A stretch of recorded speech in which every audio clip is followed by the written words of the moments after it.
Assalamualaikum warahmatullahi wabarakatuh. Selamat datang kembali di channel Millennial ID, tentunya bersama saya Iwan Ridwan. Oke teman-teman, jadi pada kali ini kita akan membahas tentang otomotif lagi teman-teman ya.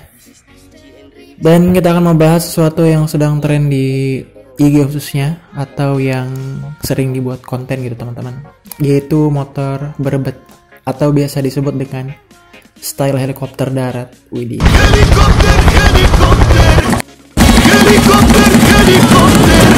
Nah, jadi di sini kita akan membahas apa itu berebet dan bagaimana kelebihan dan kekurangannya apabila kita menerapkan pada motor standar yang cuma diganti knalpot racing. Nah, jadi kita bahas awal mula berebetnya itu sendiri teman-teman ya. Nah, jadi istilah berebet itu biasanya didapat dari motor-motor yang diperuntukkan untuk balap teman-teman, seperti motor drag ataupun motor buat road race ya teman-teman. Nah, biasanya mereka dengar suara knalpotnya itu unik gitu ya. Nah, dan mereka itu kemudian menerapkan pada motor-motor standar. Caranya mudah banget teman-teman. Untuk membuat motor berebet itu di motor standar cukup habisin setelan anginnya sampai mentok. Nah, nanti motornya akan berebet suaranya ya. Nah, tapi kalau misalkan kita bicara pada motor balap, speknya gitu ya, penyebab berebetnya itu ada banyak teman-teman. Pertama itu karena kompresinya yang tinggi. Nah, biasanya kalau motor balap itu kompresinya di atas 12. Kemudian juga dari timing pengapian atau kurvanya yang sudah diperlebar gitu teman-teman ya. Dan juga dari durasi noken asnya juga. Nah, itu biasanya menyebabkan motor suaranya jadi berebet teman-teman. Tapi walaupun berebet, di motor balap itu ketika kita gas, dia itu gak bakalan batuk teman-teman, atau dia itu langsung terbang ke RPM tinggi gitu ya. Nah, kalau misalkan di motor standar, kalau misalkan kita buat berebet, itu biasanya ketika digas motornya akan batuk teman-teman ya, atau istilahnya ngok gitu ya. Nah, jadi itu penyebab motor berebet pada motor balap teman-teman ya. Nah, kalau misalkan diterapkan di motor harian, apakah enak? Dan apa kelebihan dan kekurangannya? Nah, kita bicara kelebihannya dulu ya. Kelebihannya itu adalah motor jadi unik suaranya teman-teman. Nah, kalau misalkan teman dengar gitu ya di konten gitu ya, motor yang suaranya berebet itu unik, keren gitu ya. Nah, dan kelebihannya itu ya cuma itu aja sih, gak ada lagi teman-teman ya. Nah, di samping kelebihan yang cuma sedikit tadi, ternyata kekurangannya banyak kalau misalkan kita menerapkan style berebet pada motor standar. Kekurangan yang pertama itu adalah boros BBM teman-teman.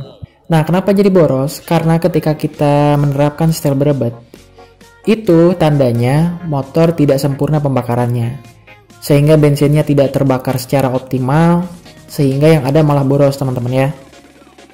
Nah, itu bisa dicirikan kalau misalkan kita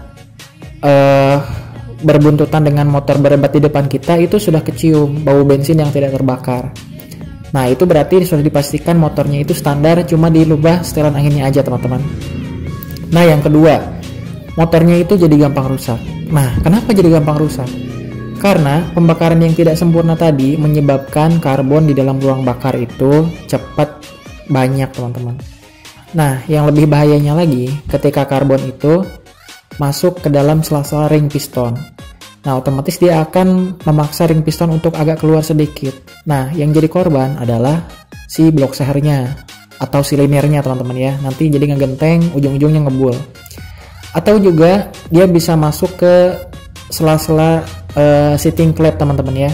Sehingga nanti kompresinya menjadi bocor dan akhirnya gak ada tenaga motornya teman-teman. Nah, dan kemudian kekurangan yang ketiga itu gak ada tenaganya. Nah, kenapa gak ada tenaganya? Karena dalam sistem pembakaran mesin itu membutuhkan percampuran yang tepat atau pas ya antara udara dan juga bensin. Kalau misalkan motor kita dibuat boros, nanti di bawahnya bakalan ngeden. Atau dibuat irit juga gak bagus juga teman-teman ya, jadi harus pas. Nah, dengan style berebet ini, otomatis campuran bahan bakar dan udaranya itu tidak pas. Jadi, ketika digas, dia itu bukannya lari, malah ngeden gitu teman-teman ya.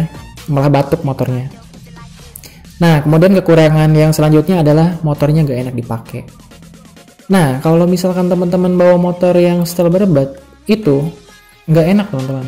Ketika kita gas dikit, entut-entutan gitu ya. Kadang lari, kadang enggak gitu.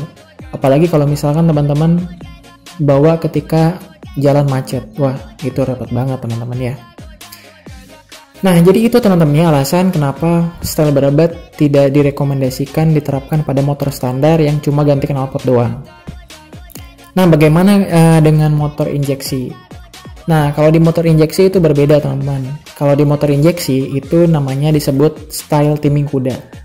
Nah, kalau style timing kuda itu hanya bekerja pada stasioner aja teman-teman ya.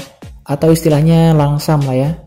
Nah, suaranya itu derdet gitu. Nah, seperti itu doang. Tapi ketika digas, di putaran awal, putaran menengah sampai putaran atas, itu si campuran bensin dan juga udara itu akan sesuai. Kenapa? Karena sudah diatur oleh si ECU-nya itu sendiri. Nah, jadi berbeda dengan karburator teman-teman. Kalau karburator itu kita misalkan setelnya terbuka di awal, maka sampai putaran atas pun dia akan terbuka. Ataupun kita setel tutup, maka dari putaran bawah sampai putaran atas pun dia akan menutup. Nah, berbeda dengan motor injeksi. Kalau motor injeksi itu walaupun kita tutup di awal, tapi nanti dia di pertengahan akan membuka dan di putaran atas juga akan membuka atau disesuaikan dengan kebutuhan mesin. Nah, itu bedanya teman-teman ya. Nah, jadi kalau misalkan teman-teman lihat konten-konten di YouTube ataupun konten di IG dengan captionnya style helikopter darat gitu ya. Nah, saya rasa itu cuma buat konten aja teman-teman. Kalau misalkan diterapkan di motor harian, ya kekurangannya tadi banyak banget gitu ya. Nah, kalau misalkan buat sekedar bikin konten ya gak apa-apa gitu ya. Tapi kalau misalkan motornya itu dipakai harian, dipakai kerja, saya rasa gak rekomendasi teman-teman ya. Nah, jadi kita juga harus cermat dalam memodifikasi motor. Jangan sampai kita memodifikasi itu hanya karena dengar, hanya karena ikut-ikutan teman-teman ya. Tapi kita tidak peduli dengan resiko yang nanti akan ditimbulkan. Tapi semuanya tergantung kepada selera masing-masing juga. Ada yang suka, ada yang enggak. Tapi ya silahkan pilih lah. Oke, cukup itu aja teman-teman ya. Untuk bincang-bincang hari ini, mudah-mudahan memberikan informasi dan juga kejelasan kepada teman-teman yang ingin modif motor seperti helikopter darat. Wow, mantap. Oke, cukup gitu aja. Wassalamualaikum warahmatullahi wabarakatuh. Mantap.